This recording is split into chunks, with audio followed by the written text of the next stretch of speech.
What is poppin' YouTube? It's your boy CR21. We back at it with another video. You don't already know what I'm saying. We got a video here titled, I know you guys might see by the title, you guys like, CR21, what are you talking about today? I'm gonna be talking about Carmella's Untouchable gimmick, if it will fail or succeed. And I'm just gonna give my honest opinion of the gimmick change, because she has changed her gimmick full big time now, you know? It's way different. It has the same tune, but in a different vibe and style. If you get what I'm trying to say here.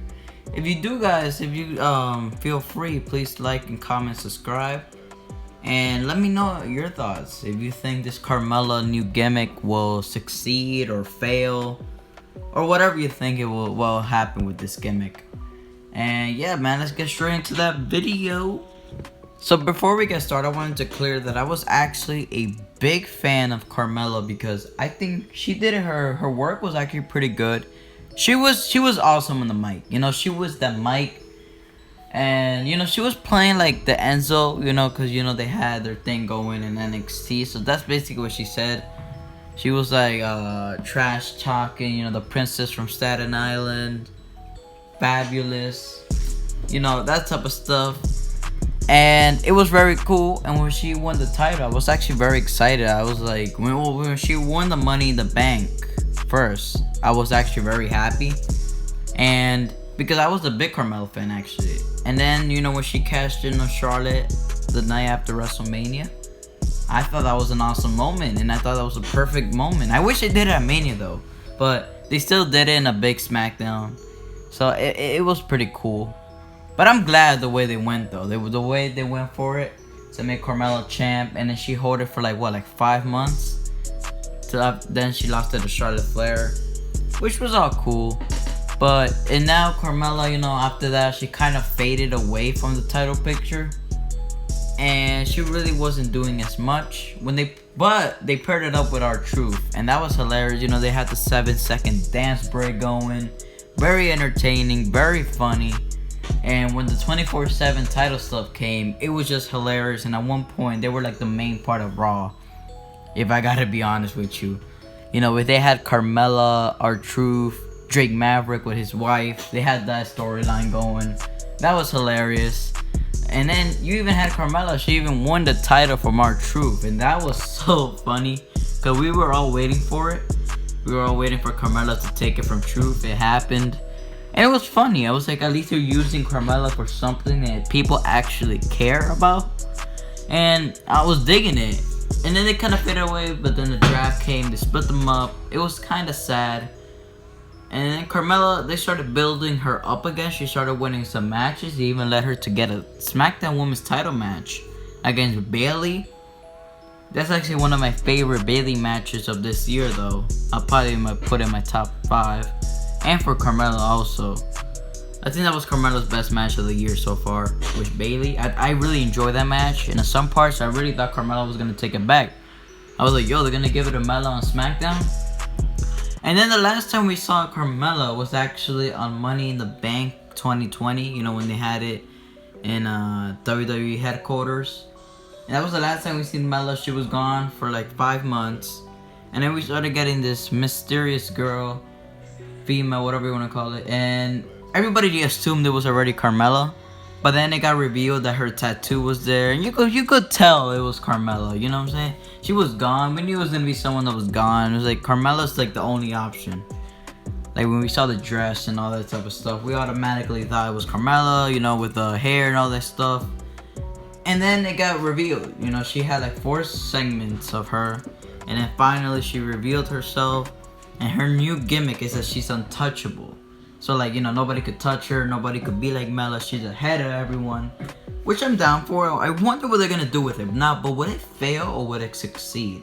That's the real question. In my opinion, I think it will succeed. Now, Carmella did promise this week something huge. This coming up Friday on SmackDown. So, in my opinion, I think the way I will go in the direction forward for this character is to make Sasha Banks retain against Bayley this coming up SmackDown, and then have Carmella come out and basically challenge Sasha Banks, because you want Carmella's like return match to be huge with this new character she's in now, you know, as the Untouchable.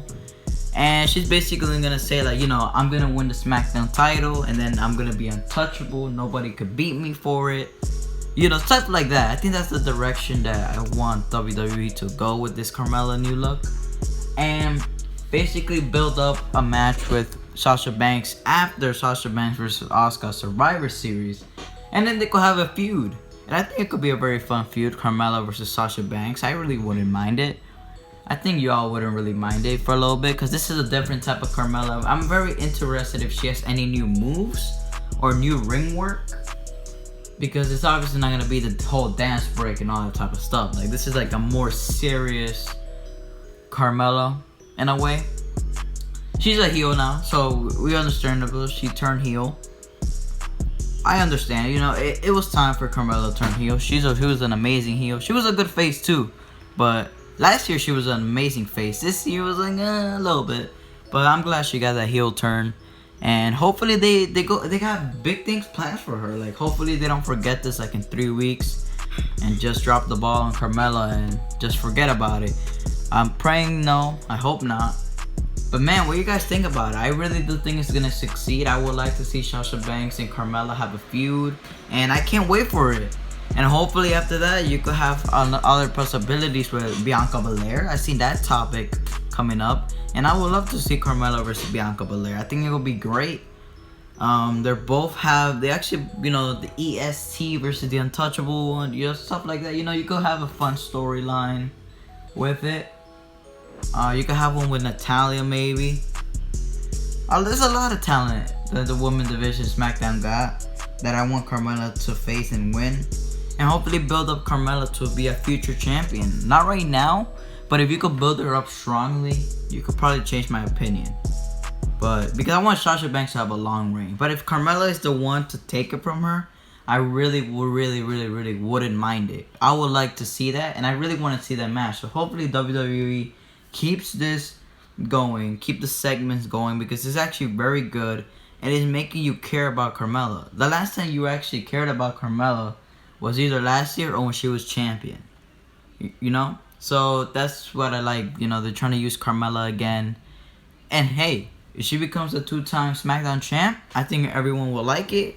This is a different Carmella. She's not, you know, fabulous like that. She's now untouchable, which has the same vibe to it.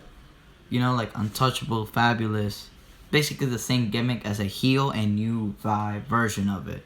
That's what this gimmick is going to be about, which I'm very interested for. I'm looking for it. And yeah, man, that's going to be it for the video. My opinion, I think it's going to succeed. It could change, but for right now, I'm going with it. With the past month that we got of this, I think it's gonna succeed. What do you guys think? I want to hear you guys' thoughts about it. And yeah, man, that's gonna be it for the video, guys. Thank you guys so much for watching this video. I appreciate it. And I'm out, my friends. It's been my pleasure.